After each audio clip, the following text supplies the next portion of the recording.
C'est-à-dire que quelqu'un pensait qu'il était grand dans ses finances, alors qu'il avait une seule station. Et il est venu avec un sac d'argent donné dans un champ missionnaire pour une œuvre de Dieu. Et puis les gars lui ont dit, c'est maintenant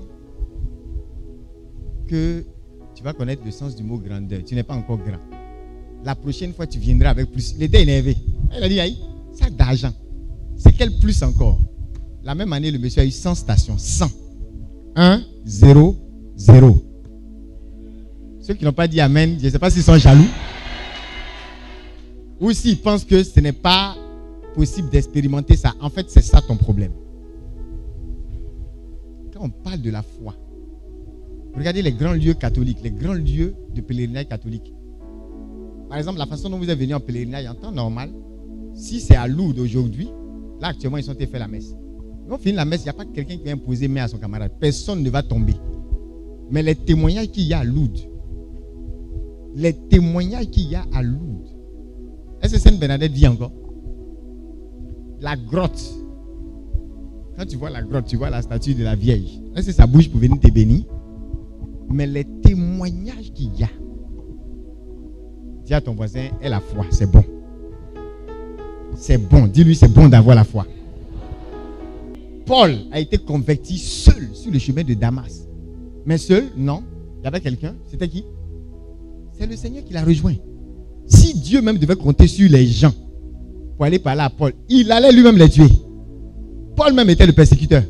Comment les gens allaient l'approcher pour dire, mon ami, donne ta vie à Jésus, tu es mort en même temps? Ben, lui-même il cherche les chrétiens pour les tuer. Donc quel chrétien qui va approcher pour dire, donne ta vie à Jésus? Tu es mort, fini. Alléluia. Est-ce que vous m'avez compris? Vous avez compris le secret? Et c'est ça la puissance. C'est ce que certains ne comprennent pas. Et ils ont l'impression quand ils voient l'église catholique, les prêtres, les évêques, avec leurs longues soutanes, les chapeaux. Ils disent, mais c'est quoi tout ça? On a l'impression que c'est une église où on parle. Et rien ne se passe. Dis à quelqu'un, tais-toi. Tu n'as encore rien vu. Les gens, il y a des témoignages de personnes déformées. Vous avez déjà vu quelqu'un qui est déformé? Où on peut confondre sa tête et puis ses pieds. On ne sait pas où est tête, où est pied. Des gens déformés. On les dépose au tombeau de Saint-Antoine de Padoue. Et ils sont redressés sans l'intervention d'une main humaine. Et une maman que nous connaissons à Makori, elle est décédée. Elle priait une fois comme ça pour sa fille qui était en train d'accoucher. Personne ne lui a dit que toutes les femmes dans la salle étaient en train de mourir en couche. Personne ne lui a dit ça. Ses yeux se sont ouverts. Est-ce que là, il y avait homme de Dieu? Ce qui vous tue, c'est que vous n'avez pas la foi, mais vous dites avoir la foi. Beaucoup n'ont pas la foi.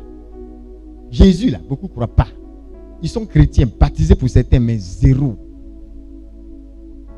La dame est là. Il y a des situations dans ta vie, tu ne vas pas voir homme de Dieu. Tu ne seras même pas là en train d'attendre. Quand c'est chaud à 2 h du matin, quelqu'un vient te gifler dans le rêve. C'est quel homme de Dieu qui a venu te défendre? Si on le trouve dans ta maison même à 2 h, vous allez dire non, qu'est-ce qu'il fait là? C'est pas ça? Il n'a rien à foutre là. La dame, ses yeux s'ouvrent. Elle voit un esprit. Elle voit la forme de l'esprit sur l'épaule du médecin, en train d'embrouiller le médecin. Toutes les femmes ce jour-là, elle mourait en couche. Arrivée sur sa fille, elle a menacé l'esprit. Elle était à Makori. Ça s'est passé au CHU. Menacer l'esprit. C'est sa fille seule qui a pu accoucher normalement. Et le médecin lui-même, après, il s'est assis et il a pleuré. Il s'est demandé, qu'est-ce qui s'est passé? Dis à ton voisin, si tu as la foi, alors tu vas comprendre que la distance n'est pas une barrière. Donc ton affaire où tu arrives, et puis toujours, tu dois faire rang chez homme de Dieu. Toujours, on doit t'imposer pieds et mains, coups de tête. Dis à ton voisin, ça suffit à partir de 2023. Tu as la grâce de toucher et de rencontrer un serviteur de Dieu, gloire à Dieu. Si ça ne s'est pas fait, dis-toi que Dieu qui a créé cette terre, même à partir de cette terre d'Hébron, regarde, même ta maison peut être aussi en feu que la terre d'Hébron. Oui, quelqu'un était malade. Et lui, il n'arrivait pas. Le mal qu'il avait, quand il mange certaines choses, ça ne passe pas. Il va en même temps, voilà, piquer des crises et tout. Et il y a un gars qui lui a dit mange. Tant que je suis là, rien ne va t'arriver. Ah! Toi-même montre que tu ne comprends pas les choses de la foi. Il y a des choses, on ne met pas en prière. Toi, tu peux dire, une maman peut dire à son enfant, va à l'école. C'est la dernière fois que tu reviens ici avec cette affaire de non, je ne peux pas passer l'examen, va à l'école. Cette fois-ci, il a mal de tête là. Si les garçons, il va rester sur moi. Va, rien ne va t'arriver. Mais il y a des moments qui sont là, elles pleurnichent. Il y a des jeunes sœurs, on ne sait pas quel genre de foi elles ont. Quelqu'un lui dit, c'est nous, on a tué ta maman. Eux-mêmes, ils s'affirment sorciers. Et ils lui disent, la prochaine sur la liste, c'est toi. Ça là, tu vas venir mettre quoi en prière? C'est quelle prière tu veux faire, maman? Tu veux mettre quoi en prière? Tu veux rencontrer qui pour quoi? Quelqu'un à ta place. C'est ça nos frères en Ango, les frères anglophones. Vous ne voyez pas comment même en prospérité, ils sont dangereux par rapport à nous? Vous ne voyez pas comment ils ont souvent la folie des grandeurs. Ils font de grandes choses, même dans l'œuvre. Un anglophone, toi tu vas venir le menacer, sorcier. Tu n'es pas encore né. J'ai dit tu n'es pas encore né. Il va descendre dans son camp de prière. Il n'a pas besoin de daddy, papa, fonda. Il s'en fout. Il va descendre dans son camp de prière. Tu vas voir ce qui va t'arriver. Alléluia. Dis à ton voisin, tu es trop faible. Change un peu. C'est quoi? Arrête ça. Ta foi là, ça doit changer de dimension. Alléluia. Est-ce qu'on a des chrétiens ici? Ça veut dire que je peux laisser le micro tout de suite. Je m'en vais. Et vous allez nous appeler à partir de cette nuit pour commencer à rendre témoignage.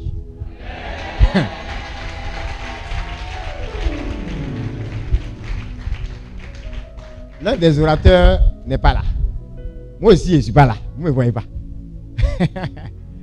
Mais tu peux dire aujourd'hui, là, c'est Notre-Dame de Lourdes. Je vais taper dans la grâce de Sainte Bernadette. Tu t'en déposer ton intention à la grotte. Quand je dépose le micro, fais ça. Et tu vas nous dire ce qui va t'arriver. Amen. On n'a pas besoin de faire grimace. Alléluia. Les blancs là, vous dites qu'ils ne prient pas, non? Pourquoi ils ont des miracles terribles dans les lieux saints? La plupart des blancs. Que vous dites qu'ils ne prient pas. Certains sont incrédules en réalité. Mais ils arrivent dans les lieux saints, ils ont des témoignages terribles. Qui leur impose pieds et mains? Qui crie sur eux? Qui les fait faire proclamation? C'est nous, on proclame depuis là. Et on s'appauvrit davantage. On proclame tout. On pilonne les sorciers. On taillade Satan. Satan même a fini d'être en 1000 morceaux. Les morceaux même sont étonnés. Surpris d'être éparpillés. Mais Satan est assis sur la tête de beaucoup d'Africains. Vous avez fini de le purger, piment du Saint-Esprit. Ça allait où? Tu ne me réponds pas? On a purgé Satan, tomate de l'esprit, le piment de l'onction, tout. On a cuisiné le diable jusqu'à il est assis sur votre tête. Vous allez chez les blancs, ils vont venir de faire le messe tranquille. Vous n'allez jamais entendre un chant. Satan est sous nos pieds. Ils n'ont pas le temps de chanter ça. Ils ne savent pas comment on chante ça. Les chants font pitié. Vous êtes là, vous avez l'impression que les gars même ils ne prient pas. Vous avez l'impression. Et vous, il y a des gens qui ne sont pas intelligents. Hein? Quand ils regardent tout ça, ils disent ah, là-bas c'est les vieux. Vous avez déjà entendu ça, non? Il n'y a pas la puissance. D'autres, même des Africains, on ne sait pas qu'est-ce qu'ils ont compris à la fois. Ils arrivent là-bas et puis non, depuis ils sont arrivés au Canada, depuis ils sont arrivés aux États-Unis, non, ce n'est pas la même chaleur en Afrique, mon ami, reste là-bas. Arrête d'emmerder le monde. C'est quelle chaleur tu cherches? Dieu est plus chaud en Afrique que chez les Blancs? Non, je te pose la question. Quand on arrive ici, là, la température de Dieu change. Tu vois que tu n'as rien compris. Amen. Il y a des gens qui sont là-bas et ils obtiennent des miracles plus que toi qui fais toutes les proclamations du matin au soir. Alléluia. C'est le même Dieu. Il est partout avec la même autorité, la même puissance. Dis amen fort. C'est pas toi-même qui as envie de te refroidir, que tu prends prétexte. Non, quand je vais aller à l'église là-bas même, c'est les vieux seulement, mon ami. Tu n'as pas envie d'aller prier. Arrête de nous emmerder. Toi-même, tu aimes ça. La présence de Dieu là, tu n'as rien compris à ça. Alléluia. Parce que si tu comprends la présence de Dieu, tu peux même être assis chez toi. Le diable envoie un suppôt. Il envoie son agent. Il veut l'entrer chez toi. Pensant que tu n'es pas à l'église, donc on peut t'attaquer. Et ils se rendent compte que le feu que tu trouves à l'église est chez toi aussi. Ils regardent ta maison, c'est comme un temple. Pourtant, il n'y a pas soutane des prêtres, il n'y a pas Saint-Sacrement exposé. Aïe! Des chrétiens, vous êtes en face du Saint-Sacrement. Vous avez des manifestations physiques. Vous tremblez, d'autres même leur maladie quitte. Maintenant, le même gars, il prend le même corps du Christ là. Il a mangé ça bien. D'autres même, ils vont croquer en chewing-gum. Maintenant, Jésus est en toi, non? Il est en toi, non? Pourquoi arriver chez toi, on ne peut pas sentir sa présence? Alléluia! Est-ce que quelqu'un me comprend? Est-ce que quelqu'un est révolté? Est-ce que ta foi est en train de changer de dimension? Alléluia! Ce que vient de te dire là, je laisse le micro. Si je pars, tu vas revenir avec des miracles extraordinaires. Ce qui va être sauvage, bizarre, étrange. Un peu comme dans beaucoup de pays, j'ai entendu des témoignages. Et dans le témoignage, des milliers de témoignages, les gens, on n'entendait pas tel homme de Dieu a prié, tel homme de Dieu a dit que, tel homme de Dieu a fait que. Le gars donne des témoignages, tu ne sais pas qui est l'acteur du témoignage. Tout ce que tu sais, c'est que Dieu a fait. Point barre. J'étais là. On m'a dit que j'étais renvoyé. Je suis revenu du Saint-Sacrement, ou bien je suis revenu de la messe. Il y a un coup de fil qui dit ils se sont trompés. On m'a donné même promotion. Amen. Un témoignage comme ça là. Le prêtre même qui a été fait la messe, il ne sait pas. Ou bien, toi tu es juste venu faire la messe et tu es reparti. Mais ce n'est pas juste une messe. Quelque chose s'est passé. Un saint pouvait dire, il n'y a pas un endroit où il y a plus d'anges, de balais angéliques que sur les paroisses, dans les messes surtout. Ça veut dire que quelqu'un va faire la messe. Il ressort de là, mais il n'a aucune idée de l'environnement dans lequel il était. Dis à quelqu'un à partir d'aujourd'hui, sois conscient de ça. D'autres même, ils ne savent pas que peut-être où ils sont assis, ce sont assis sur les anges. Ils ne savent pas que leurs voisins sont les anges. Alléluia. Donc il est là, il est à la messe, il baille et il pense à son foutu, il s'en fout. Parce qu'il ne sait pas dans quel environnement il est. Alléluia. C'est pourquoi je respecte quelqu'un, même si quelqu'un n'est pas charismatique. Et je connais des patrons comme ça, que j'avais. Ils ne ratent pas leur messe tous les matins avant d'arriver au bureau. Adoration au Saint-Sacrement. Leur petite dizaine de chapelets. Ces gens-là sont dangereux. Parce qu'il y a des gens, ils sont charismatiques, mais ils ne savent pas la source même de leur charisme. Dis amen fort. Ils viennent, c'est où on crie là. C'est là ils viennent. Comme à Hébron, on est dans les cocotiers ici. Quand on crie là, on est à l'aise. On aime ça. Mais il y a une autorité qui est telle que, avant même que tu cries, la chose pour laquelle tu veux crier là, ça se décante. Alléluia. Je veux que tu élèves la voix. Que tu dises au Seigneur qu'à partir de ce jour, à partir d'aujourd'hui, dis à ton voisin aujourd'hui même, ta foi prend une autre tournure. Dis-lui, la foi vient de ce qu'on entend. Maintenant, demande-lui, tu as entendu quoi tout à l'heure? Est-ce que tu as entendu quelque chose qui peut mettre en mouvement ta foi? Hein? Maintenant, si tu n'as rien entendu aussi, il te sera fait selon que tu n'as rien entendu. Parce que quelque chose doit être entendu. C'est pas ça? Car la foi vient de ce qu'on... Et pas n'importe quelle chose qu'on entend. On n'a pas dit affairage, béret, taflotage. On n'a pas dit ça. On dit ce qu'on entend. Et ce qu'on entend qui vient de quoi? De la parole de Dieu. Si ce que tu entends, ça ne ressemble pas à la parole, ce que tu vas avoir là, ça ne ressemblera pas à la foi. Amen. Dis à ton voisin, est-ce que tu as entendu quelque chose qui peut changer la donne? Qui sait que ce qu'on vient de dire là peut faire de lui même un multimillionnaire, milliardaire? Oui. Je suis désolé, si tu es baptisé et que l'eau du baptême n'a pas affecté ton compte, ta poche, tu n'es pas baptisé. L'onction du baptême, l'onction qui dit que tu es enfant de Dieu, pourquoi est-ce que la partie finance n'est pas dedans? Tu es sauvé, hein? Et tu ne te rends pas compte que le salut, là, c'est plus puissant même que l'argent. Oui. C'est-à-dire, un gars, tu es en enfer. Dieu dit, maintenant tu es au ciel. Toi, tu crois en ça. Mais tu as un problème de croire en ça et tu ne crois pas que de 0 francs dans ton compte, tu peux passer à 1 milliard. Tu ne sais pas que la partie où tu passes de l'enfer au paradis, là, c'est plus compliqué. Et c'est un miracle plus grand. Alléluia. Quand les gens viennent à Hébron, qui a des convictions, c'est plus grand que n'importe quelle autre chose. Dis à un paralytique, lève-toi et marche, ce n'est rien par rapport à ça. Une dame était paralytique, elle était dans sa chaise roulante. Un homme de Dieu reconnu pour les miracles. Il voulait prier pour elle, elle dit stop. C'est moi qui ai prié pour toi. Laisse-moi dans ma chaise. C'est dans cette chaise-là. J'ai rencontré vraiment Jésus. Et je suis prêt à aller le rencontrer, aller le toucher maintenant, même à partir de cette chaise. Je n'ai pas besoin de guérison. Je n'ai pas de problème. Elle a prié pour l'homme de Dieu. C'est lui maintenant, et l'onction est tombée sur lui. Alléluia. Dis à quelqu'un, il n'y a rien qui te limite. Même pas une chaise roulante. Même pas un lit d'hôpital.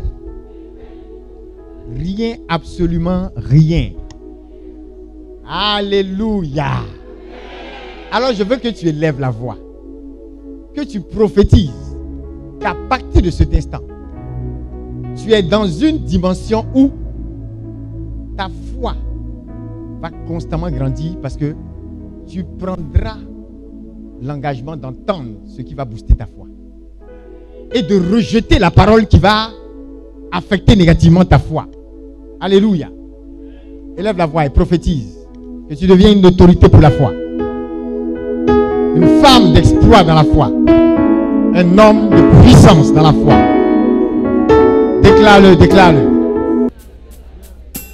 Ta foi vient de t'élever. Ta foi vient de te distinguer. Ta foi vient de te relever.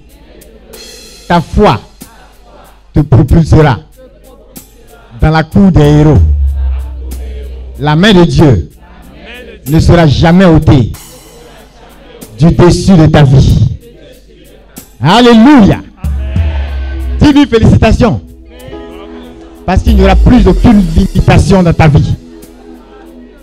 Les limitations laissent place aux félicitations.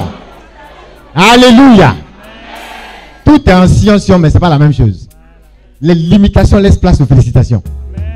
Et la gloire de Dieu va briller dans ta vie. Ce que tu as entendu déjà, ça peut chasser des démons. Ça peut chasser une maladie. Ça peut chasser la misère, l'échec, la pauvreté. Ça peut apporter une conversion authentique dans ta vie.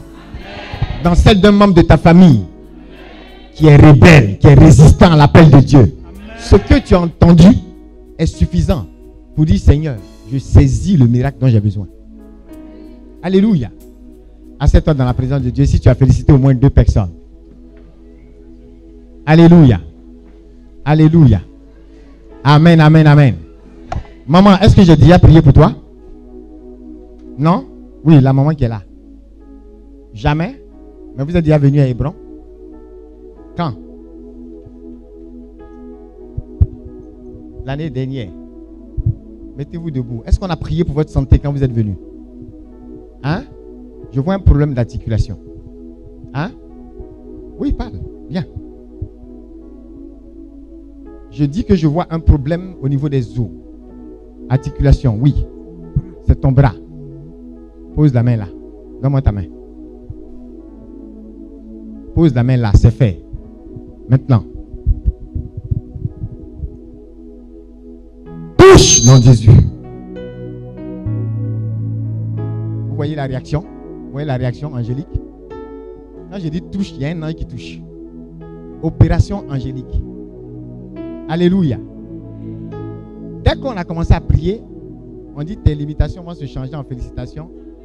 En même temps, il y a un ange qui a touché son bras. C'est parce que l'ange a touché son bras que je vois. Et je peux maintenant lui dire ce que l'ange est en train de faire. Elle ne voit pas, mais moi je vois. Maintenant, elle constate parce que l'ange est en train de secouer la main. Vous voyez, non? Et c'est comme ça, vous voyez? Vous voyez les mouvements? Quand elle était assise, elle ne pouvait pas faire ça. L'ange est en train de créer l'opération. Et la guérison est en train de se produire. Je n'ai pas mis l'eau bénite, je n'ai pas mis huile. C'est une parole. Vous comprenez, non? Donc dis à quelqu'un, tu pourrais vivre ça seul. Bah, toi, c'est ton problème. Moi, il n'y a pas mal au bras. C'est toi ton problème. Je peux rester dans mon coin, mais tu vois, tant que tu ne vois pas ce que Dieu est en train de faire, la maman pourrait retourner chez elle. Et puis c'est dit, je suis venu à la prière, rien ne s'est passé. Oh, tout s'est passé. Oh, acclame Dieu, tout s'est passé. Fais tous les mouvements que tu ne pouvais pas faire. Fais tous les mouvements que tu ne pouvais pas faire. Ah, tu vois? L'ange même est en train de... Voilà.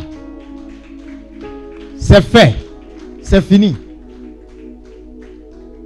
C'est comme une épée qu'elle tient dans sa main. Tu es guéri au nom de Jésus. Qu'est-ce qui s'est passé? Pourquoi tu faisais des mouvements brusques comme ça? Hein? Tu sais pas? Ça t'a déjà fait ça? Hein? Non, cette manifestation-là, ça te fait ça dans le cas? À la maison? Oui, je n'arrive pas à mouvoir de droit. Mais comment tu arrives à mouvoir maintenant? Bon. Tu sais pas? C'est Dieu. C'est Dieu. On acclame Jésus.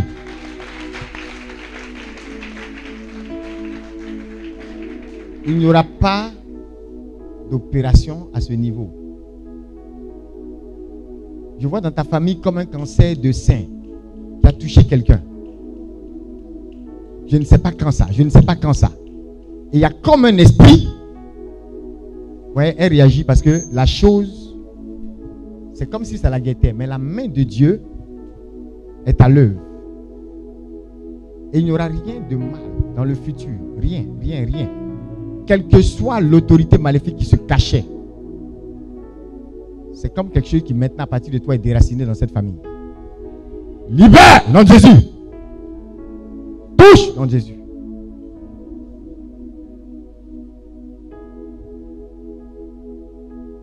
La main de Dieu est capable d'aller anticiper même le mal que tu ne vois pas. Le problème de la foi, c'est que les gens veulent voir avant de... Oh, ton système, ton esprit même là, il n'est pas fait pour fonctionner comme ça. C'est-à-dire même sans la vue, même sans voir. Tu vois? Même sans voir. La chose doit se passer. Parce que tu aies vu ou non, la chose se passe. Dis à ton voisin, tu es un gardien, non? Mais combien le voit? Mais tu veux pas. Il est là. S'il n'était pas là, il y a plein d'accidents qui t'auraient déjà tué. Il y a beaucoup de choses qui te seraient déjà arrivées. Alléluia. Tu as compris ça? Donc, ce qu'elle a reçu, tu peux recevoir pour toi en posant la main dans le sol d'Hébron. Tu n'as pas besoin de moi. Alléluia. C'est juste un exemple. Pour te dire que tu veux ou non, la grâce est là. La main de Dieu est là. Elle est effective. Et quand je dis, est-ce que ce que tu as entendu peut chasser une maladie? Tu vois un exemple, non? Donc de la même façon, ce que tu as entendu est en train de chasser la misère dans ta vie. Ça va te transformer en un géant. Alléluia. Ça va briser quelque chose dans ta vie. Aie la foi. Dis à ton voisin, aie la foi. Des gens vont chez des féticheurs. Le gars, il dit des paroles. Est-ce que la parole d'un féticheur est plus importante que ta parole? La parole du féticheur, est-ce qu'elle a plus de poids que ta parole? Il te donne des concoctions bizarres. Mais qu'est-ce qui fait marcher ça? C'est sa parole. Cette parole-là met en œuvre et en mouvement une entité. Alléluia. Ça met en mouvement une entité. À partir de sa parole. Pourquoi toi aussi tu ne parles pas? Beaucoup de chrétiens ne savent pas parler. Il y a un gars, il s'est rendu compte qu'il y a des choses, ça n'arrive pas tant que tu n'ouvres pas la bouche. C'est pourquoi on dit destinée bouche close, destinée close. Il y a des choses, si tu n'ouvres pas ta bouche, ça te regarde. Amen.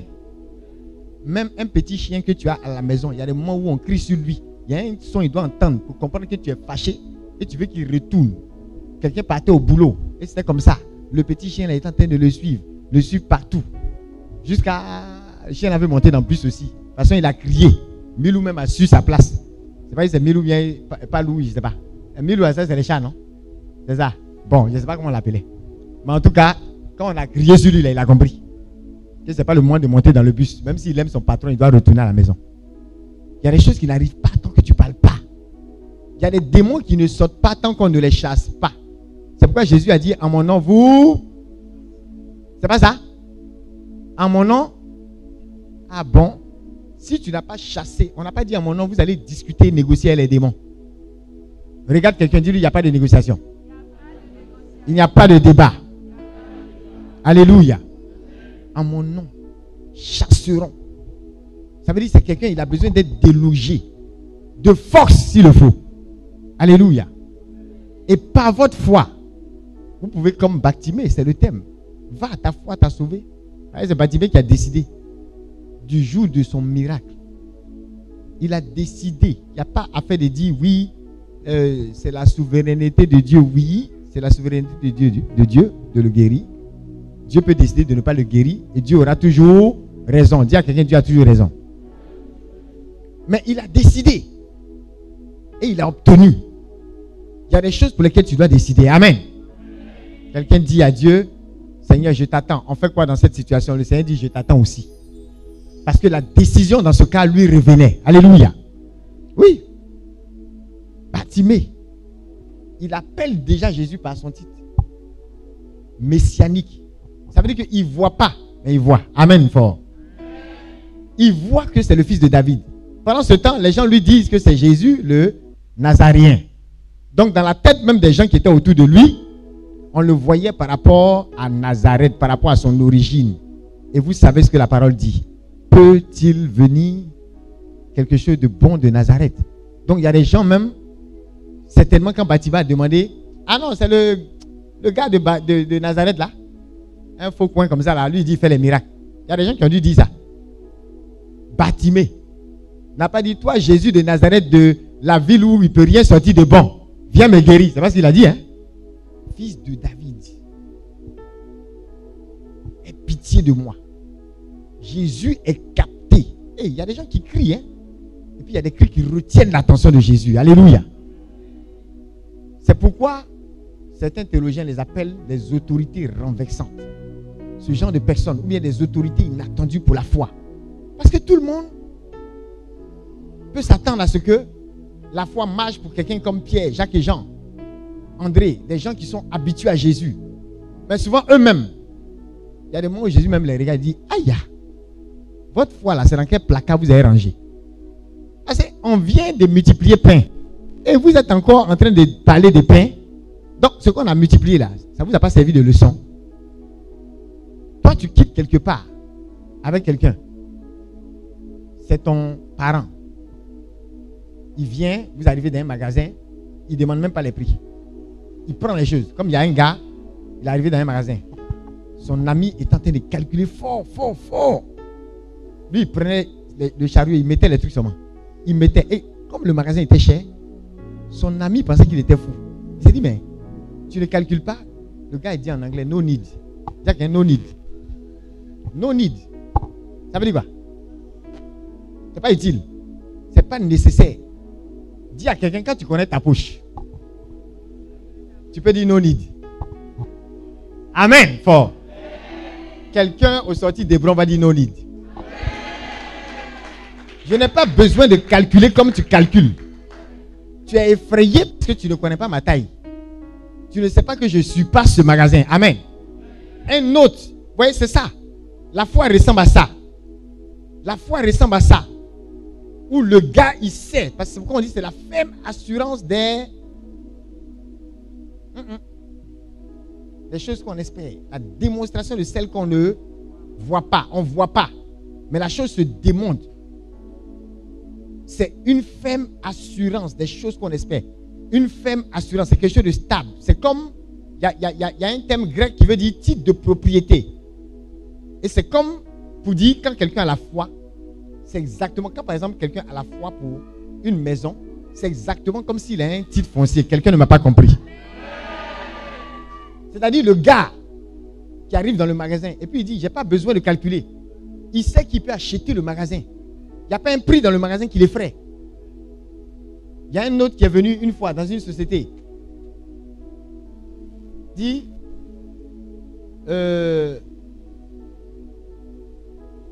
cette marque de véhicule là, c'est combien?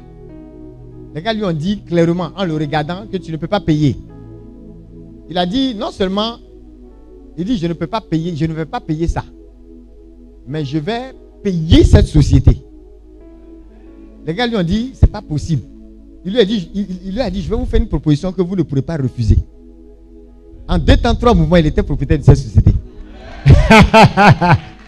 Ça s'appelle la foi. Tu as un titre de propriété. Il connaît il connaît son adresse. C'est eux qui jasent beaucoup.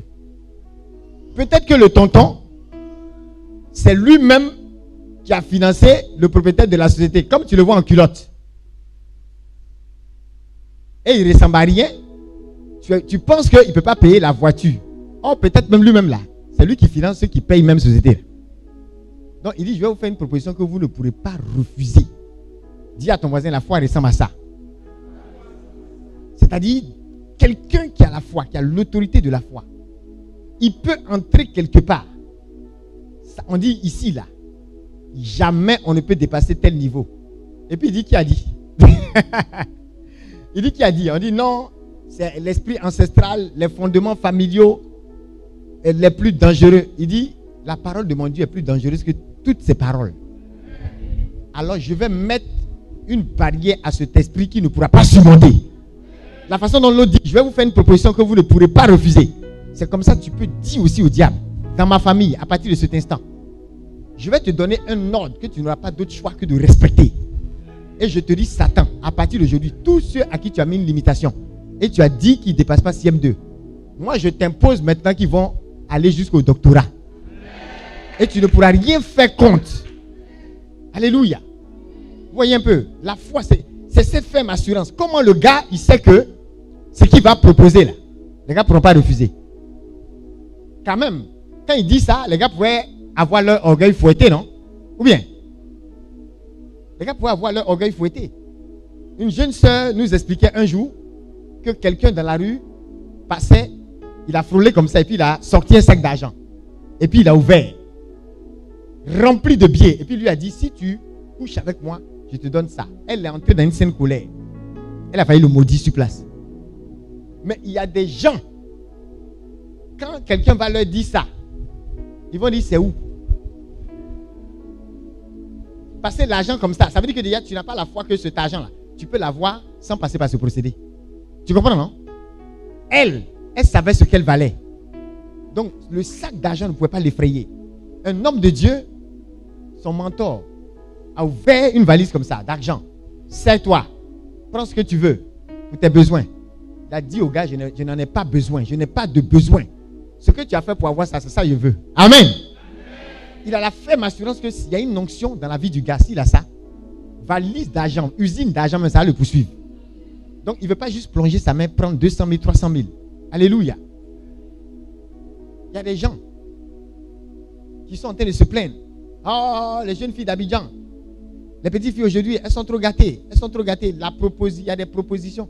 Quand ça va venir, tu vas dire, attends, je vais aller voir même où il est. Peut-être que je vais le délivrer. C'est pas peut-être que tu es l'argent qui t'a dit. C'est pas délivrance même. Toi-même, tu seras délivré. On dit que celui qui délivre a bien des délivrances.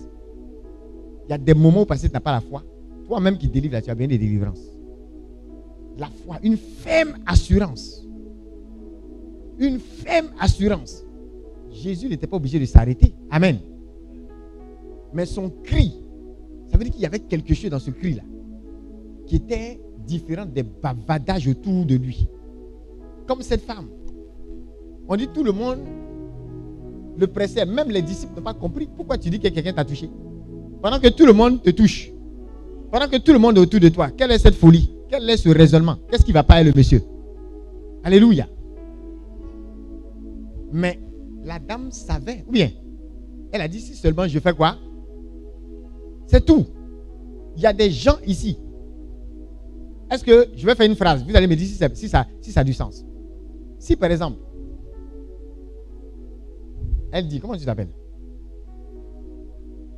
Isabelle. Si Isabelle dit, si seulement le président Joe Biden est mon pote, je ne peux pas avoir problème de visa pour aller aux États-Unis.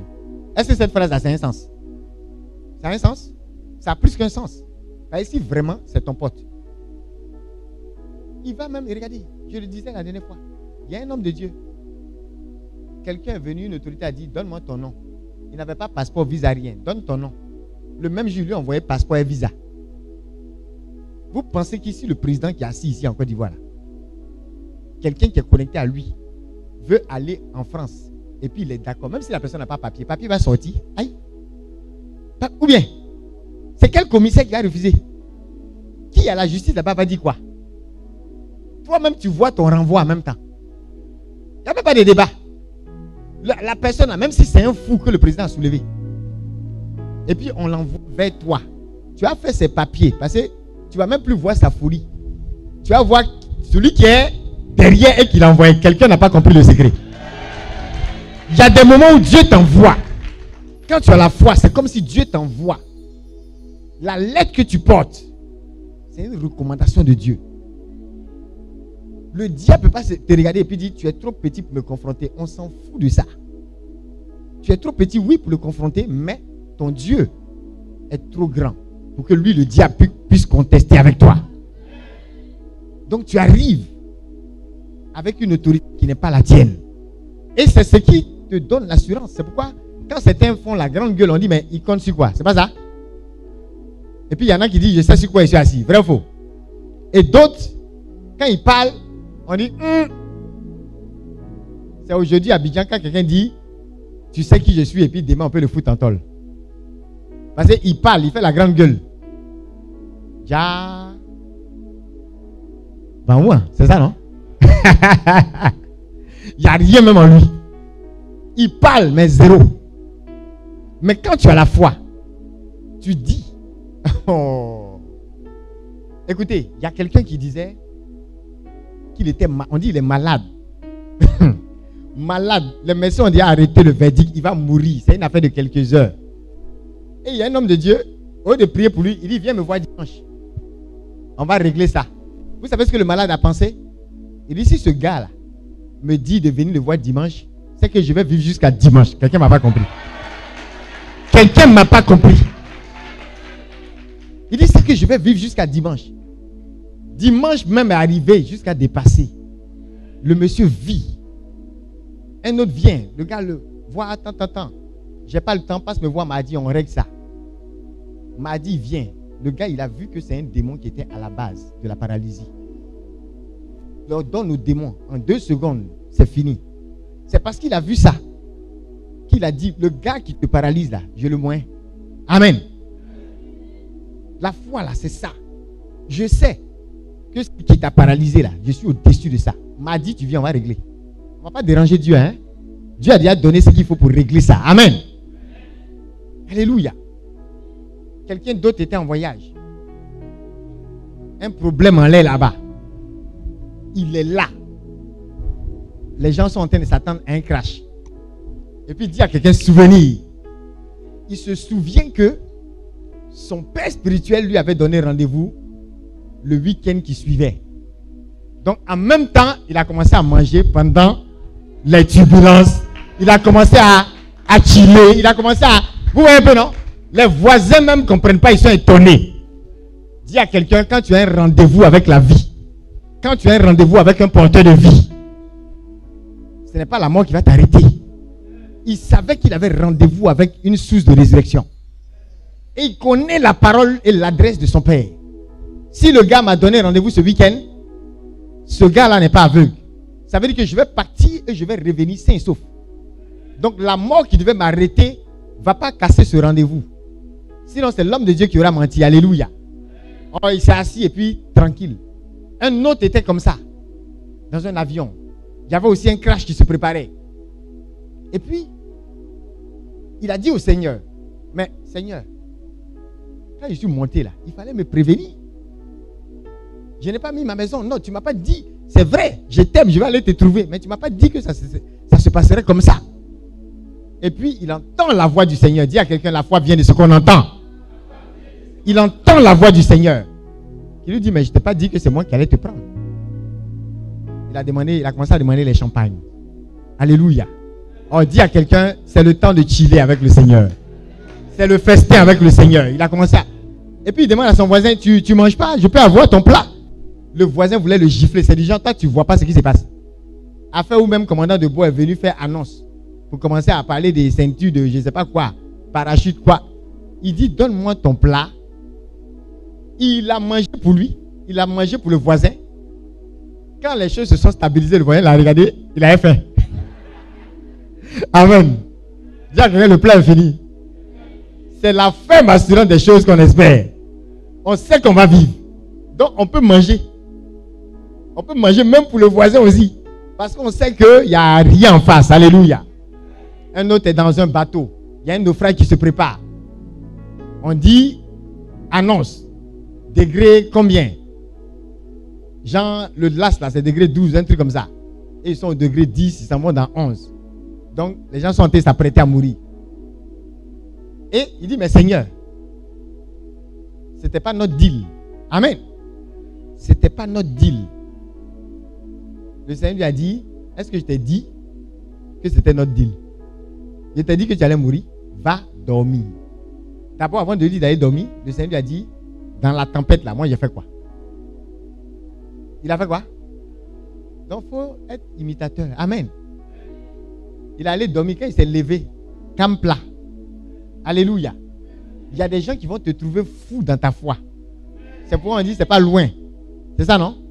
On dit que la foi n'est pas loin de la folie. Ils vont te trouver fou parce qu'on ne comprend pas comment tu peux dormir dans de telles conditions. Dis à quelqu'un qui gère les conditions.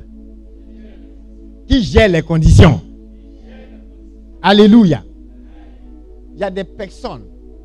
Votre foi n'explose pas parce que vous ne savez pas parler. Est-ce que vous savez que vous pouvez donner un ultimatum à certaines malédictions qui jusqu'à présent opèrent dans vos vies? Qui a envie de donner un ultimatum? Qui veut donner un ultimatum?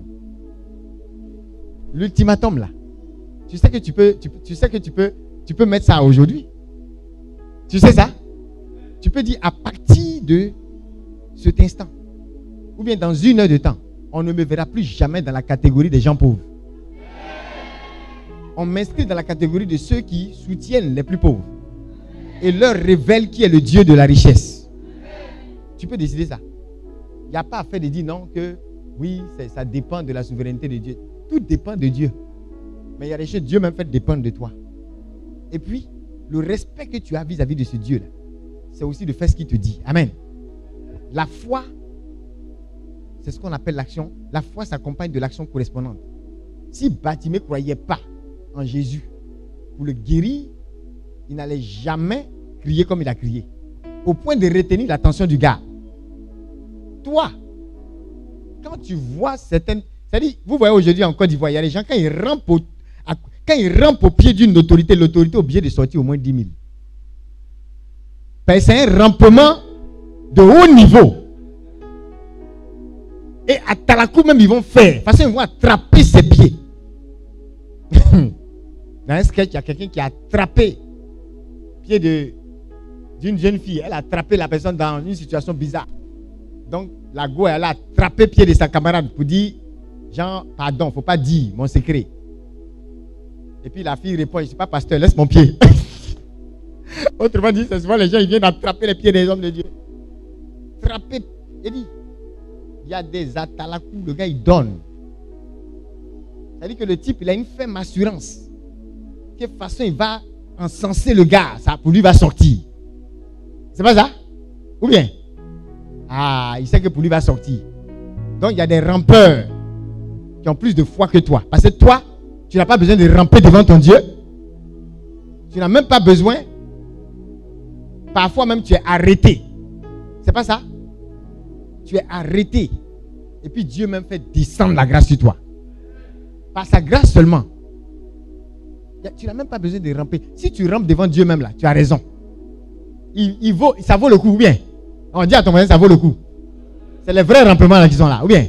Ça vaut le coup. C'est ça, vous chantez ça, non? Prosterner devant l'Éternel. L'adoration, ça vaut le coup. Parce que il est Dieu, il est au-dessus de tout. On doit se rouler. Aïe!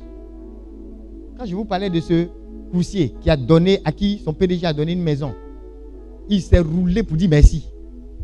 Parce que même s'il était cadre et qu'il faisait tous les comptes pelles, il ne voit pas comment il allait avoir ça. Ou bien? Vrai ou faux? Donc écoutez, il y a des gens, quand ils sont dans le monde, on a l'impression qu'ils ont plus de foi que vous. C'est pas ça? Parce que vous n'êtes pas... Les gens ne savent pas parler. Je parle à quelqu'un qui, dans la cour d'Hébron, va faire une déclaration que le diable ne pourra que... pour laquelle le diable ne pourra que obtempérer. Tu peux faire une déclaration. Regarde. Fâche-toi un jour. Amen. Il y a des anges qui sont mis en mouvement par vos paroles. Est-ce que vous savez ça? On peut faire l'exercice tout de suite. Vous pouvez parler, déclarer quelque chose à votre situation. La situation n'aura pas d'autre choix que de changer. Le gars vient. Et puis, cet homme de Dieu là, il voit une situation. D'abord, avant ça, il n'était même pas homme de Dieu. Et il a entendu un homme de Dieu prêcher. Dit qu'il avait l'autorité d'imposer la main aux malades. Et il serait guéri en tant que chrétien, enfant de Dieu. Et il avait vu une femme qui avait le cancer. Il s'est dit, je vais appeler les gars, ils vont aller prier. Et puis, il y a une voix qui lui a dit, tu n'as pas entendu ce que l'homme de Dieu a dit? Quand toi tu pries, ça ne prie pas. Il est parti. Quand il voulait menacer l'esprit, il a senti toutes les résistances. Il s'est senti comme incapable. Et une autre voix l'encourageait. Il a pris autorité. Lui qui n'était pas homme de Dieu, la dame est guérie de son cancer. Parce qu'il a osé quoi? Parler. Dis à ton voisin, si tu parles là, ça fait quoi? Parle et puis parle bien. Amen. Est-ce que quand vous dites bonjour à quelqu'un, vous lui souhaitez vraiment une bonne journée? Est-ce que vous croyez que votre bonjour peut bénir quelqu'un? Un homme partait en voyage. Et puis, il a laissé sa femme et sa fille. Avec leur, dans le temps, c'était en Alexandrie, ils avaient des esclaves, vous voyez un peu. Et puis l'esclave était là, la femme et puis l'enfant. Et la femme a dit quelque chose comme ça. Tu t'en vas là, tu nous confies à qui? Il a dit, et regardez comment il a répondu. À Notre-Dame, votre mère. Il parlait de la Vierge Marie. Je vous confie à Notre-Dame de Lourdes. Je dis ça à quelqu'un, je te confie à Notre-Dame de Lourdes. C'est pourquoi tu seras guéri de ton mal aujourd'hui. Je vous confie à Notre-Dame. Et puis il est parti. Qui croit qu'une telle parole a de l'autorité? Est-ce que quand vous dites à des gens, je te confie à la grâce de Dieu, que Dieu te bénisse, est-ce que tu crois en ce que tu dis même? Tu crois en ça? Le problème, c'est qu'il y a des conflits que vous n'avez pas encore vécu. Donc vous parlez en l'air. Il y a des paroles qui ont leur poids. Quand le monsieur, et le monsieur c'était un monsieur, ils avaient l'habitude dans leur famille d'accueillir des moines. Donc la grâce même résidait dans leur famille. Donc ils savaient que même s'il va loin, qu'il y a un danger, parce qu'il a dit à la vieille mère de prendre soin de la maison, elle va gérer propre. Alléluia. Celui qui ne connaît pas la Vierge, ou bien qui ne connaît pas l'adresse de la Vierge, il lui sera fait selon une autre foi. C'est pas ça? Mais la maman là, elle ne va pas couvrir la maison de son manteau vinaigre, tu ne l'as pas appelé. Elle peut le faire. Souvent, elle le fait. Sans même que tu demandes, même quand tu ne crois pas. Dieu est bon. Dis à ton voisin, Dieu est bon. Et il nous fait grâce. Mais il savait ce qu'il disait. Il est parti. En temps, l'esclave avait un plan. Il voulait piller les biens. Et pour cela, il avait un plan de prendre un couteau dans la cuisine pour tuer la femme et l'enfant et puis s'enfuir avec les biens. Le monsieur n'est pas là. Qui va l'arrêter? Il est entré dans la cuisine. Quand il ressortait, c'est une histoire réelle que les pères de la foi ont raconté. Quand il ressortait de la cuisine à la porte où il allait trouver maintenant la dame au salon, à la porte là, il est aveuglé. Avec un couteau en main, il est aveuglé. Parce qu'il y a une maman du ciel qui gère la maison. Il ne voit pas. Mais c'est une parole qui a relâché ça. Vous les hommes, il y a des gens, quand une femme va dire ça, est-ce que tu es une petite fille? Tu as un enfant?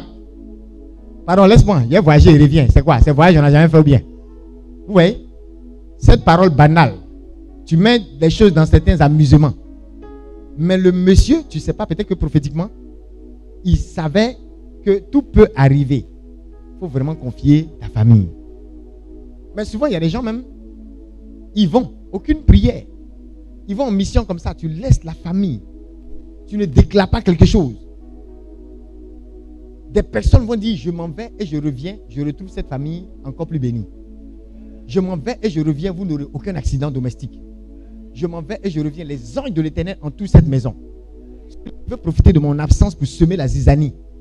La zizanie va être semée dans sa propre tête. Il ne va pas retrouver le chemin de cette maison. Alléluia. Il y a un homme de Dieu qu'on connaît. D'accord? Lui-même, personnellement nous expliquer cette histoire. Où un jour, ils n'étaient pas là. Des gens sont venus voler à cause de ce qu'il a déclaré dans sa maison. Les voleurs les ont attendu qu'ils reviennent. Ils ont fini de voler, non? Et puis ils ont attendu que le propriétaire vienne. Pour les trouver, eux, voleurs. Alléluia. Demande à ton voisin comment. Oh. Les gens jouent à la foi. Ça dépend de ce que le gars a dit. Ou bien, j'ai dit, vous n'avez jamais vu sur les réseaux où souvent des personnes, ils sont païens dans leur fétiche. Et puis, ok, qui parmi vous aimerait s'amuser sous prétexte même que tu es chrétien? Qui aimerait s'amuser? Les féticheurs, les marabouts qui sont cachés dans les coins. Imagine, tu arrives au Bénin et il y a une zone, on dit ça c'est le marabout dangereux de la zone. Et puis toi, tu dis, je suis chrétien, je vais aller voler chez lui. Et puis rien ne va m'arriver, mon frère. Parce que c'est le vol. Tout ce qu'il a déclaré par rapport au voleur, ça va t'arriver. Ça n'a rien à voir avec tu es chrétien. Hein? Tu as volé, non? Tu es dans l'illégalité. Tu as enfreint à un principe. Son médicament va t'attraper fort. Donc, même en tant que chrétien, tu n'oserais pas faire ça, non? Hein? À des moments donnés, quand vous regardez ces gens-là, non, dites-moi, vous connaissez combien de voleurs qui atterrissent? Le gars même, pour aller voler, là, il prend ceinture de sécurité quelque part, vrai ou faux? Est-ce que vous imaginez que ce même gars-là, il s'en a rencontré le gars qui lui a donné ceinture de sécurité, puis il s'en a envolé là-bas? Il est malade ou bien? Non, dites-moi, il est malade? Est-ce qu'il va penser à ça? Mais vous êtes convaincu donc que il peut par exemple aller voler chez le féticheur et puis rester collé dans la maison du féticheur. Vous êtes convaincu de ça? Vous voyez ça arriver, non? Dis à ton voisin, et chez toi alors? Et les enfants de Dieu alors? Pourquoi on a toujours l'impression qu'on doit jeûner 100 jours avant que ce genre de choses-là ne se passe? L'homme de Dieu avait déclaré quelque chose qui a mis en mouvement des anges. Il nous a dit, Bek. Les gars ont dormi. Ça, ils ont fini de voler, puis ils ont déposé les bagages, ils ont dormi. Oh! Dis à quelqu'un dans le salon, attendant, c'est le propriétaire qui est venu les voir et les trouver endormis. Réveillez-vous, vous avez volé quoi? Alléluia! Vous avez compris? La parole du marabout n'est pas plus puissante. Mais regardez, nous tous, quand on est face à un gars avec un pistolet ou avec une arme, nos vies défilent en même temps. Je ne vous ai pas parlé du gars qui, un jour, il était dans un motel quelque part, il allait en mission. Les gens sont descendus, les calages, tout ça. Et lui, il est sorti de la nuit. Il est sorti de la chambre en pyjama. Et puis, il a mis ses mains comme ça. Et puis, il les regardait. Et ils avaient calage. Lui, il a mis ses mains comme ça. En pyjama. Il frotte ses yeux. Et puis, il dit à genoux. Les gars jettent les armes et puis ils se mettent à genoux. Qu'est-ce qui les empêchait de prendre l'arme là et puis de tirer? Pour dire, tu es malade. On va se mettre à genoux, pourquoi? Tu es en pyjama, on va te finir ici. C'est pas ça? Ils ont l'habitude de menacer, non? Il est en pyjama. Il met les mains comme ça. Ça veut dire quoi? Il est au contrôle. Alléluia. Il sait que par sa bouche, il peut détruire ces gars-là. Il y a un homme de Dieu qui a fait une démonstration une fois. Il a dit, regardez l'esprit qui anime ce jeune homme. Il dit, il braque, non? Il a demandé le stylo de quelqu'un, donne au jeune homme. Et puis il lui a dit, considère ça comme ton couteau. Il faut piquer. Il a appelé quelqu'un dans l'assemblée, viens, il faut la piquer. Dans les démonstrations, hein? Il n'a pas la foi. Ah, il va te piquer. Hein? Il faut la piquer. Le gars, il a pris le stylo. C'est pas le stylo de l'homme de Dieu. Quelqu'un comme ça dans l'assemblée. Il voulait, tous les gestes qu'il veut faire, c'est comme si sa main est retenue. Comme tout à l'heure, quand j'ai dit, il y a un ange qui touche la main de maman. Vous voyez les mouvements brusques. Un ange. Le gars ne peut plus. C'est-à-dire, quand il veut avancer la main comme s'il veut piquer, il ne peut pas. Et cet homme de Dieu-là, un jour, près de son église, les gens tiraient. On dit, il y a des braqueurs. Il est entré dans la foule. Et il est ressorti l'âme du braqueur. Il sait qu'il ne peut pas mourir. Le gars ne peut pas tirer. Est-ce qu'il n'y a pas des gens qui ont médicaments? Quand les gens tirent sur eux, ça n'en bat. Hein? On a tiré sur eux, c'est pas entré aussi. sans qu'ils aient fait un certain fétiche. Amen. Parce que une parole a été déclarée. Une maman a dit à son enfant, tu vas appeler.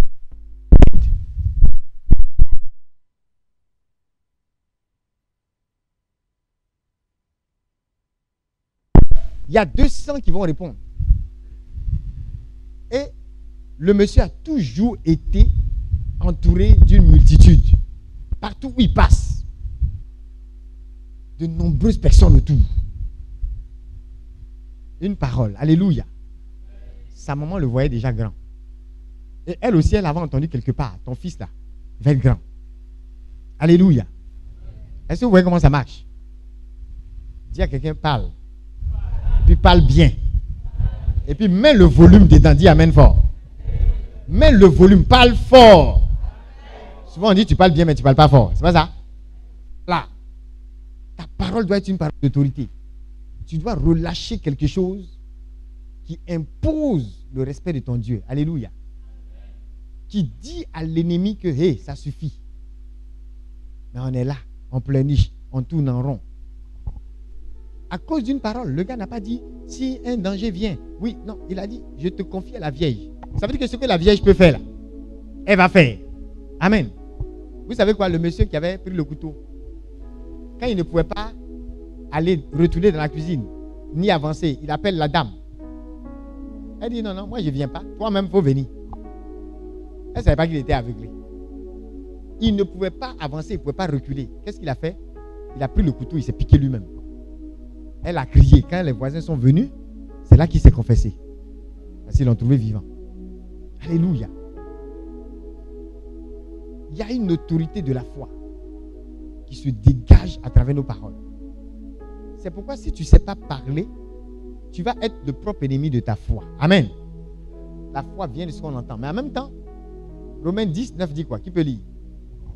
C'est en confessant de la bouche. C'est pas ça? En croyant du cœur qu'on parvient à, et en confessant de la bouche qu'on parvient à. Tu vois? Il y a le cœur et la bouche. Dis à quelqu'un, s'il y a harmonie entre ton cœur et ta bouche, quelque chose va se passer.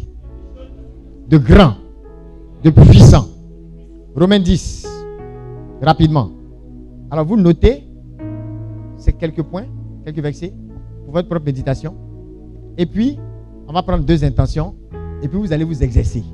Qui a envoyé ces intentions sur papier? Qui a écrit? Qui a écrit? N'oubliez pas, aujourd'hui c'est Notre-Dame de Lourdes. Vous allez le déposer à la grotte. Et vous allez avoir votre témoignage aujourd'hui. Aujourd'hui là c'est l'ultimatum. Alléluia. Si seulement je touche le bord de son vêtement là, voilà ce qui va m'arriver. Donc si elle touchait mardi, c'est mardi ça allait lui arriver, non? C'est ça, non? La dame là, si elle touchait le dimanche, c'est dimanche qu'elle allait recevoir le miracle. Ça veut dire que si tu veux que le miracle arrive aujourd'hui, lundi, c'est lundi tu touches. Si aujourd'hui est quand samedi, si tu veux que le miracle se produise samedi, il y a quelque chose que tu peux faire samedi. Amen. Et automatiquement, la chose arrive. Ça veut dire que l'ultimatum, souvent le Seigneur respecte certains ultimatums parce qu'en fait, ce n'est pas à lui que nous donnons nos ultimatums. Ce n'est pas lui qui doit se dépêcher. Le miracle que cette femme qui perdait le sang pendant 12 ans a reçu, je suis désolé, ce miracle-là était déjà en abondance autour de Jésus. Dis à ton voisin, serre-toi. Serre-toi. C'est libre service. Alléluia. C'est ce qu'elle a prouvé, que c'était un libre service. Amen. Maintenant, si tu dis non, comme je dois m'approcher de Jésus, j'ai déjà souffert 12 ans, je vais attendre de jeûner encore 6 mois, parce que si je m'approche de Jésus, vraiment, on dit qu'il est saint. Je risque de m'évanouir. La dame n'a pas calculé. Elle est d'enseignement, pas d'enseignement. Même les gens vont dire non, il ne fallait pas le toucher, tu es impur, c'est pas ça, à cause du sang. Vous connaissez un peu les règles rituelles. Elle ne connaît pas ça. Ou bien, on monte, on descend aujourd'hui, là, je le touche. Et ce qu'il y a dans la touche là, ça a sorti pour moi, ou bien? Oui. Je vous pose toujours la question, est-ce que vous pouvez être au milieu des gens qui sont en train de fumer et puis on ne sent pas cigarette sur vous? Hein? Forcez. Souvent, même, on a l'impression que c'est toi qui as fumé. Ou bien? Vrai ou faux? À telle enseigne que les gens sont obligés de leur donner des endroits, souvent à l'aéroport, là, il y a espace fumeur. Hein? Un jour, j'ai passé à côté d'un espace comme ça. La fumée de la gloire. Hey! Comme la nuée de gloire. Ça sent puissancelle. Waouh, waouh. Hey! Tout le coin est nuageux. Imagine, tu entres dedans là-bas. Tu n'as pas fumé. Mais ça a senti sur toi. Tu ne peux pas entrer dans une atmosphère de foi et ne pas ressortir impacté. Amen fort. Tu ne peux pas être dans un environnement où toujours on te dit que tu ne peux jamais accomplir ce rêve-là. Et puis tu vas accomplir. Et toi-même, tu finis par accepter. Ah, il y a les uns, il y a les autres. Hein. Nous, là, on ne peut pas. Tant. Et tel secteur, il faut oublier. C'est tel fils de tel ministre. C'est le président lui-même qui contrôle. Oui, le président contrôle. Est-ce qu'il est Dieu? Il est Dieu. Mais celui qui raisonne en disant, c'est le président, mais il n'est pas Dieu. Si c'est un domaine où Dieu m'envoie, j'ai ma place. Alléluia. Celui-là, vous allez voir qu'il risque de faire des exploits. Et parmi ces exploits, il peut même opérer et recevoir même plus que ce que le fils du président a. Parce qu'il s'est mis en tête que ce n'est pas le fils du président qui contrôle. Donc, il ne peut pas en faire une limitation et un blocage. Alléluia. On se met trop de blocage. Oui, Romains 19. Qui a trouvé? Et que tu crois de tout ton cœur que Dieu l'a ramené d'entre les morts, tu seras sauvé. Si de ta bouche tu affirmes devant tous que Jésus est le Seigneur, et si tu crois de tout ton cœur. De tout ton cœur. Donc il y a la bouche, il y a le cœur. C'est pourquoi il y a des personnes, ils disent des choses, mais ça ne vient pas vraiment de leur cœur. Vrai ou faux? Et à cause de cela, ça n'a pas la même puissance, ça n'a pas la même autorité. Vous voyez un peu?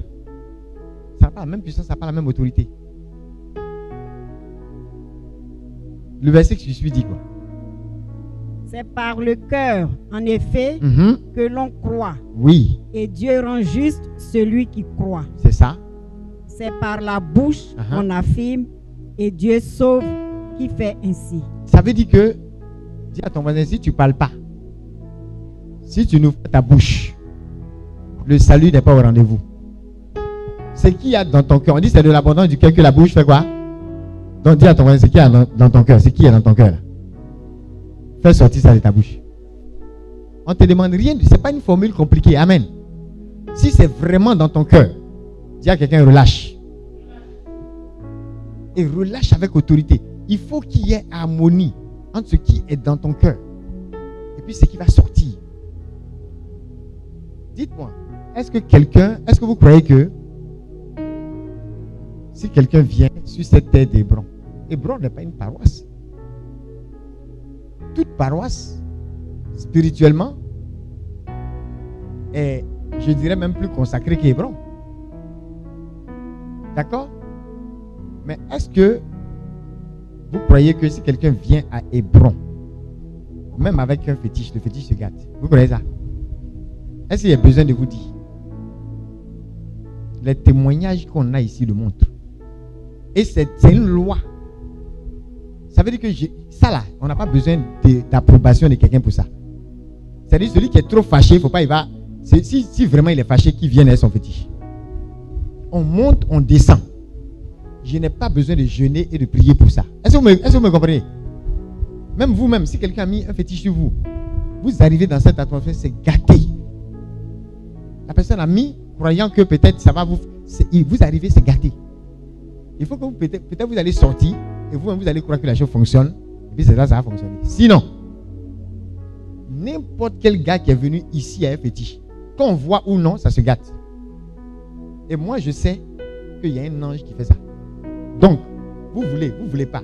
Je n'ai pas besoin d'autorisation. Personne n'a besoin d'autorisation pour dire est-ce que non, oui, ça, si c'est la volonté de Dieu. Non, c'est pas possible. D'accord? Donc, quelqu'un qui est trop fâché, et puis il ne veut pas que son fétiche se gâte, il serait obligé de rester loin. Loin. Tant qu'il entre ici, ça va se gâter. Alléluia. Parce que nous avons cette conviction-là. On l'a déclaré. Et ça fonctionne. Vous voyez un peu, non? Et celui qui ne sait pas ça, il est quand même sous l'autorité de ça. C'est simple. Mais je ne vais jamais prier pour dire non, oh Seigneur, vraiment, la personne est venue avec son fétiche là, si c'est ta volonté, il faut faire en sorte que ça se gâte. Y a pas, on connaît, dis à ton voisin, on connaît la volonté de Dieu déjà. C'est que ça se gâte. Amen fort. On connaît la volonté de Dieu. C'est que ça s'arrête. Alléluia. Et c'est que tu marches dans ses pas. Donc, ce qui va t'emmener en enfer là, est-ce que Dieu veut que ça prospère dans ta vie? Est-ce que Dieu veut que la sorcellerie prospère? Pour que ça emmène le maximum en enfer, jamais. Et je vais terminer avec cette histoire. Regarde. Il y a quelqu'un, dis à ton voisin, quand tu as la foi, tu dois accepter et croire au jugement de Dieu.